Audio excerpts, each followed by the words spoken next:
India's 1.4 billion citizens are currently divided by two conflicting visions of their future. On one side, a growing number of people argue the country requires the strict efficiency of an authoritarian government to finally become a developed nation. On the other, critics warn that the very freedoms that define the republic are being dismantled. This tension often manifests as massive waves of citizen protests, which are increasingly met with heavy police barricades, tear gas, and state-enforced blockades. Proponents of a stronger, more centralized government call this too much democracy. They argue that India's vast diversity of interests and constant cycle of elections create a gridlock that prevents the rapid development seen in other parts of Asia. They look to the manufacturing floors of Vietnam and Singapore as proof that disciplined labor and a single-minded political focus can lift millions out of poverty far faster than a messy, slow-moving democratic system. But the counter-argument is that this push for efficiency serves as a smokescreen. To the opposition, the government isn't just seeking development, but an environment where dissent is silenced and all power is consolidated in one place. To determine which vision aligns with reality, we must look past the political rhetoric and examine how India's current government measures against the historical markers of authoritarian control. A common sign of democratic decline is the loss of institutional independence. This happens when the organizations meant to check the government, like the police and investigative agencies, are instead used to target political rivals. In India, the primary tool at the center of these allegations is the Directorate of Enforcement, or the ED. Over the last decade, ED cases against politicians increased fourfold, with 95% targeting the opposition. Critics call this a washing machine effect. When accused opposition leaders join the ruling party, their investigations frequently stall or suddenly vanish.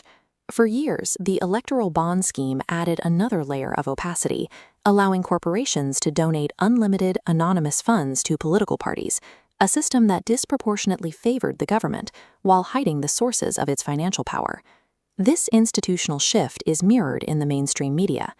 Many major television networks have moved away from challenging the government, instead acting as a protective barrier that amplifies official narratives and delegitimizes the opposition.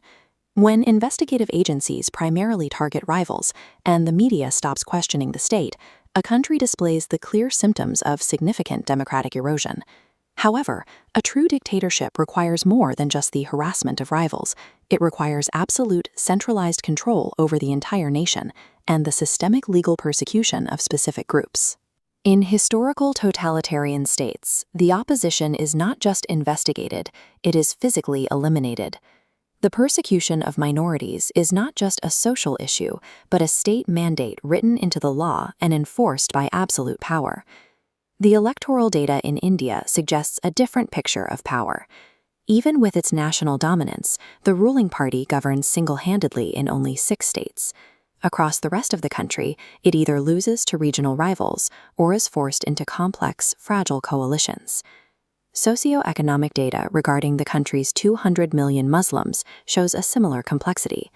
Official figures reveal Muslim school enrollment rose to 74.2%.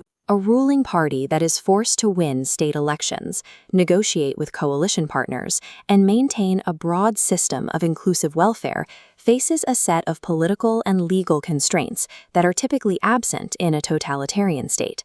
The ultimate guardrail against an authoritarian takeover is the supremacy of the Constitution. It remains the final authority, ensuring that no single leader can permanently override the rules of the republic without facing a series of legal checks.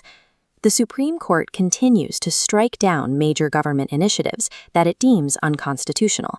It was the court that recently scrapped the electoral bond scheme and reversed attempts to manipulate local election results in cities like Chandigarh. This contrast shows the distance between India's current internal conflicts and the absolute control of a regime like Pyongyang. While India is clearly not a total dictatorship, the data indicates it is navigating a period of severe institutional decay. History shows that modern democracies rarely die in a single violent moment. Instead, they fade slowly through legal loopholes and the gradual capture of the agencies meant to protect the public, often in the name of national efficiency. Democracy is about more than just the act of voting. It is defined by the freedom, the equality, and the institutional accountability that remains in the days between those elections.